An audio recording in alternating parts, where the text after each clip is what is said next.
Welcome to Trading Lounge and the Australian report for the 24th of August. And starting with the ASX on the daily chart here, as I pointed out before, this section in here has given me a little bit of grief in here, and I'm not really sure about the wave 4 here either. It's a little bit small, but it's interesting when I can compare this to, say, the Nikkei, the 225 here, so the daily chart here.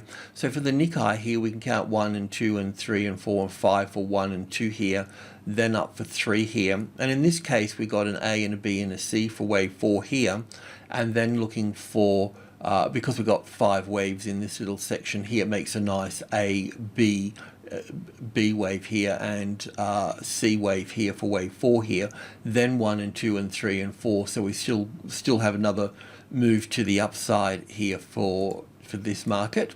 So we'll see how that travels. It may even extend further, but in a conservative way, 1 and 2 and 3 and 4 here, and 5 coming in here, making another new high over here.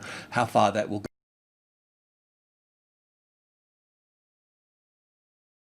go up there, and will that build on itself as well, is another point to take on as well, as such. So we'll see this finish here, and we will just monitor this situation in here, because the ASX is kind of the same in a way, so we can kind of use that as a bit of a guide stick.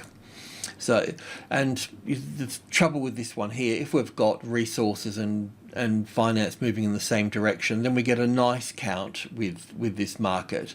But otherwise, they just pull against each other, and it gets really messy in that case. So I don't know if this is correct, but this move up through here, we've made a new high here. But the problem with this is that we've only got 3 waves up here so far. So I know that even this has given me a little bit of grief in here as well, but I still think we should, let's just go to the 4-hour chart here and look at this here. So I'm unsure about this wave 4 here, but even with this here, we've made a new high here, but we only have 3 waves to the upside here. So I'm still thinking we got 1 and 2 and 3 here, and I was thinking of 4 here, but then we only get 3 waves up here for that. So this is obviously a B wave, and then as a C wave here, it doesn't count very nicely either, but as 1 and 2 and 3 and 4 here, and forgetting about the spike and then the drop for 5 here. So 1 and 2 and 3, an A and a B and a C for wave 4 here. It is overlapping a bit over here. I'm aware of that as well. It's kind of like, what's the best fit then for this, you know? I think we need to run with this as 1 and 2 and 3 here, A, B, C for wave 4 here, and then we need to see this move up and complete this particular structure here with in line with some of the other Asian indices as well. I mean, China's still got further to go up as well. If we can have a look at the A50 for a moment here, I can see that this whole move up here is just not finished. This is a 3rd wave here. We look at this as the 4th, and yes, it may get a bit ugly as wave 4s do, and this maybe have to move over here for this as some sort of A wave, B wave and C wave down here, and then moving up through there. I'm not quite sure about that, but what I am confident about is that this shouldn't be the top here. This is not the end of the of the trend at this stage. So yeah, this still has further to move up here. So I mean, it's you know, it influences things, that's all. That said, coming back to this space here, what we need to see here to go long, we've been looking for long trades, so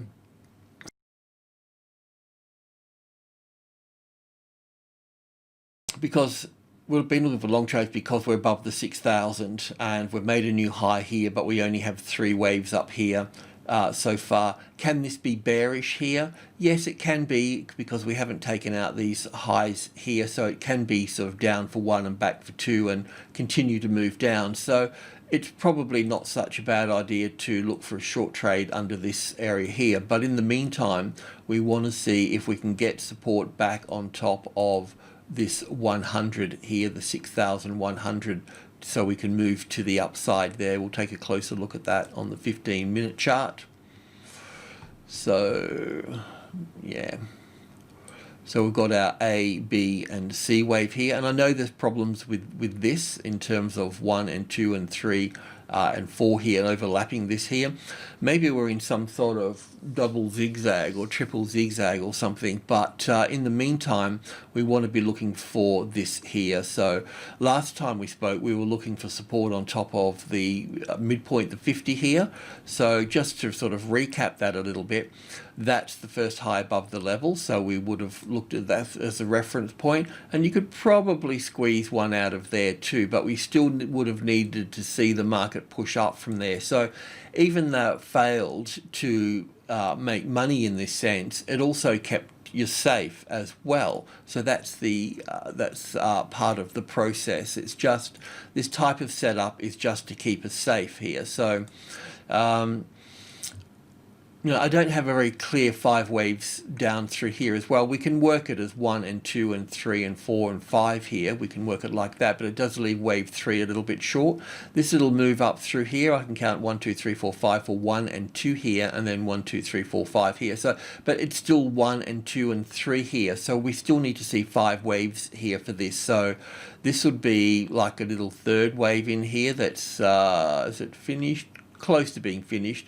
So we'd still need to see 4 and 5 here. We still need to see that first high above the level and then some type of little sort of correction here, and then you can go to the upside, and that will give us 1 and 2 and 3 and 4 and 5 here, and ABC back, and then this is where you want to be moving in over this side, because as it stands at the moment, this is retesting the 100 and it's in 3 waves. That's the reality of it, and it can just drop lower through here for this.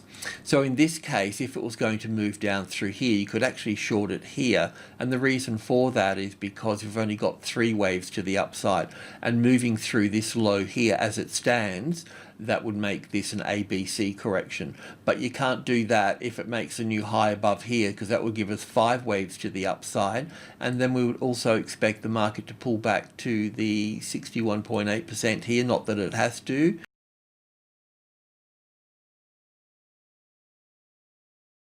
But it could do so down here in this space here. It may pull back to, but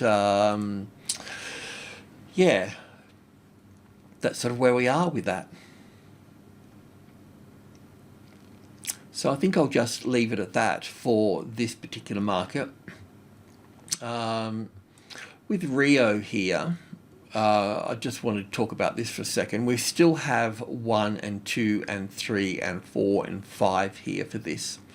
And we can look to go long, but we've got 5 waves here. So, technically we should see an A and a B and a C wave here, and then a move up from that point. And we could also drag BHP into that particular pattern here too. I know I've had this as a 3rd wave up here, but I've got to take it on board with Rio actually, so I've dragged it into the same thing. So I had wave 2 sitting here before, and that's okay as an A and a B and a C. That works fine. It doesn't count very nicely with 5 waves up there, so I'm thinking this is an A and a B and a C wave into this space here, but I can't even count it on the tick chart very well because there's too many gaps in here, and I can't see wave 2 in here to count nice 5 waves down here. But the difference between having another wave up, if counting this as wave 3 over here, and having wave 4 over here as such, is just really depending on what this little one in here is. So because Rio is very clear as 5 waves up there, then we should also consider a top being in play here for this. I know that we're currently short at the moment for this. We talked about that, but otherwise we could see a deeper correction here. It doesn't have to pull all the way down through here. It could, and it can, of course, but we'll just track it first. So first of all, we need to see that we've only got 3 waves down here so far, and so after 3 waves it can just move up from that point, right? But if we get 5 waves down here, well then that gives us that 5 waves. If that's the case, then we'll see a 3 wave move back up and then another 5 down, and that can be our wave 2 at that point. So we'll just keep an eye on that for the time being, but we don't really have a setup for this in that regard. I know that we're short in this space here, and we've taken a little bit of profit and taking profit at the 38 here as well for this. BHP in the US closed down a bit lower as well, but that's probably because Australia did in that regard. So yeah, I just wanted to point it out there. We should have a look at CommBank as well. Not that I have any answers for this either, unfortunately. The move up through here.